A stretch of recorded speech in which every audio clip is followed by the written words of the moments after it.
Society's Minister for Women, Children and Poverty Alleviation, Honorable Nalini Singh, Honorable Minister from Tuvalu, Secretary General, Pacific Islands Forum Secretariat, Dave McTaylor, Representative of the UN Women Fiji Multi-Country Office Center, Ben Clow, representatives from the different governments from our Pacific Island countries, and my esteemed colleagues from civil society, NGOs, and other offices, including my counterparts in the working group that has organized this meet.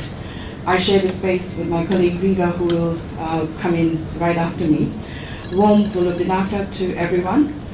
To reflect, and because I was not part of the momentous occasion 25 years ago, and now this is not giving away my age, but perhaps my time in the women's movement, I am told that an unprecedented 30,000 women's rights activists joined 17,000 participants from 189 UN member states that came into Beijing for the opening of the 4th World Conference on Women in September 1995. They were from around the globe and were remarkably diverse, just like we are in this room today.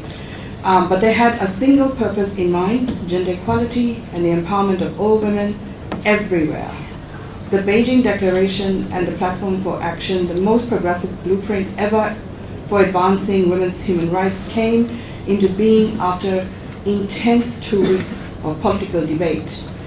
Whilst the 30,000 women's human rights activists were in a parallel forum, but they kept the pressure on all the negotiators that came up with defining a framework for change, the Platform for Action. The Platform for Action has comprehensive commitments, as we know, under 12 critical areas of concern, and it imagines a world where each woman and girl can exercise her freedom and choices and realize all her rights, such as to live free from violence, to go to school, to participate in decisions, and to earn equal pay for work of equal value. Even 25 years later, it remains a powerful source of guidance and inspiration. As we mark 25 years of the Beijing Declaration and Platform for Action, we are looking at a quarter-century anniversary of this pivotal document for women.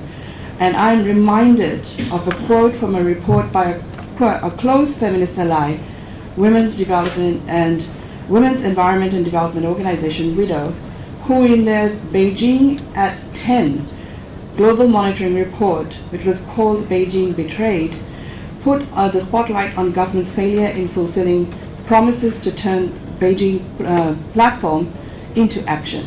I quote, "The women of the world don't need any more words from their governments. They want action.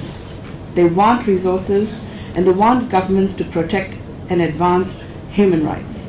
As we inch closer to 2020, and as we move ahead with the Beijing at 25 review processes, we will keep holding governments accountable for their promises, fighting alongside with our movements and allies.